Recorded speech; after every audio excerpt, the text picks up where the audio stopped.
It turns out there's quite a bit of energy in paper. 1 ton of paper requires about 11,000 kilowatt hours of energy over its assessed life cycle. And that translates to a single sheet of paper costing around 0.055 kilowatts of energy over its life. That doesn't sound like a whole lot, but we're going to get to have those add up in just a second. For the same piece of paper, greenhouse gases is a little over 6,000 pounds per ton, so about 0.03 pounds per of greenhouse gas per sheet of paper. So let's take a hypothetical classroom, a hypothetical Fullerton College classroom. We have 50 students, we have 4 tests, 3 pages each. We're going to write a research paper at about 6 pages, our textbook at about 200 pages, hopefully. Notes, we're going to take about a page a day maybe, so that's 16 pages.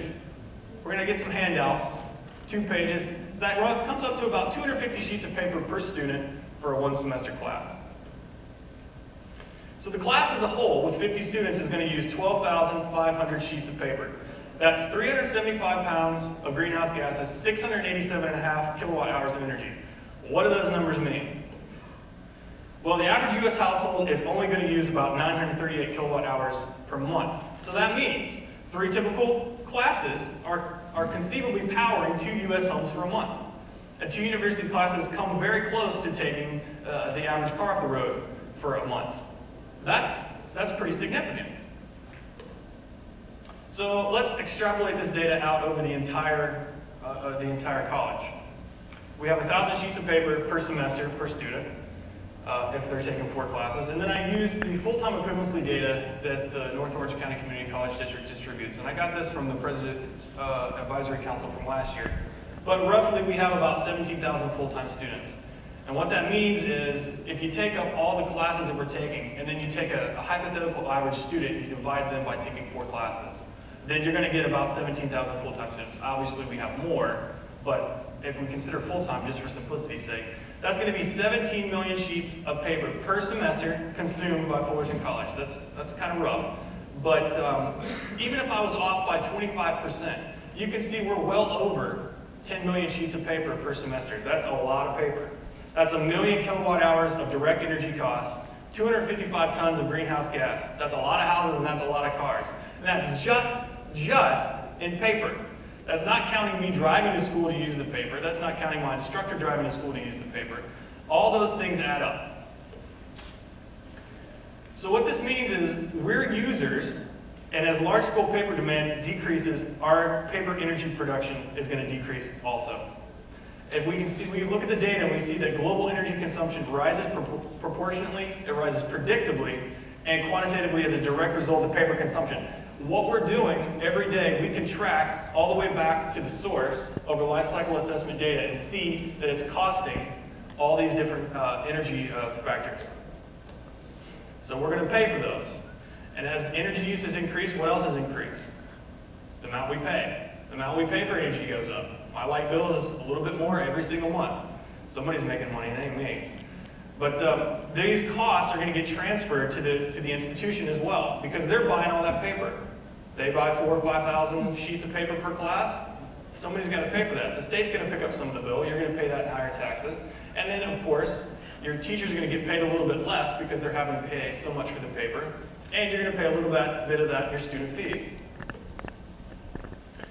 So what can we do about it? Well, some digital transfers mediums are already in place. We have campus email. We have websites, ebooks, and digital textbooks. All these are available. And I'm going to give you an example of what I did last semester just to kind of test this out, see if it was feasible for me to go through a whole semester without a textbook. Now, Professor Chamberlain's class aside, because he tested us directly from the textbook. But in all my other classes, I use Wikipedia. Now, I know that a lot of teachers tell you that Wikipedia is bad, and a lot of these teachers, the last time they looked at Wikipedia was 2002, when it was pretty bad. But now, it's peer-reviewed. It has over, I think, 12 million different articles on it. And it has just about every bit of information you're going to get at Fullerton College is available in Wikipedia, just in Wikipedia. So last semester, I tried to not buy any textbooks and just see if I could get through the semester with just using Wikipedia. I didn't tell anybody I was doing this, but that's what I did. And again, with the exception of Professor Chamberlain's class, I got through my whole semester with 4 A's and 1 B using just Wikipedia. So our textbooks, while they look nice and they weigh us down. We don't really have to have them. I could carry my laptop to class, which I paid roughly $700 for. I could buy one laptop, load Wikipedia on it, go to my entire college career, and probably never have to pick up a textbook. But it requires a partnership from my teachers. My teachers are going to have to also assume that I don't want to use a textbook, and they need to give me access and point me where on the World Wide Web or where on the college internet that information stays digitally. They're saving me money, and I'm saving them money. But we're not doing this. These email portals that we have in place, I could use to send my information, my tests, my papers, to my instructor, and they can send it back to me. But we're not using those. The digital information transfer is only being used as the last step, and it should be used as the first step. If we think about, let's say, the printer and the LLRC, how many people have a flash drive on their keychain? You got some flash drives? How many people have taken a flash drive to the library, plugged it into that printer computer, and printed something out? All right, so think about what you just did. Your teacher gave you an assignment. You went home, you typed the assignment.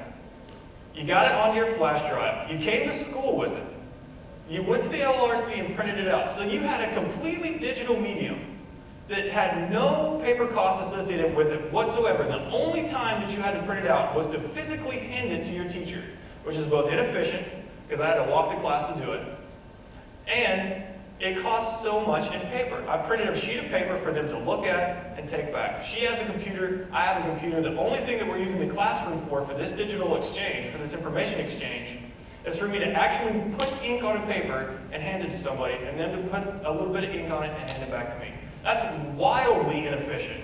No way that any other business would want to run their business like this. So let's talk about a new campus policy. What can we do? Well, I was the student body president here for a while, and I can tell you that changing campus policy is very hard. And there are a lot of interests at stake, as well there should be. We have shared governance here, which means that everybody's going to get to have a say.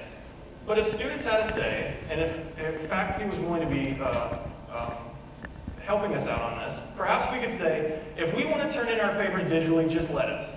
You don't have to require us to turn in digitally, but if I decide that I want to be efficient, that I want to do something to reduce my carbon footprint, and that happens to be, for me, turning things in digitally, let me. Let me email you my paper. If you want to print it out on your end, that's your business. But just at least let me email it to you.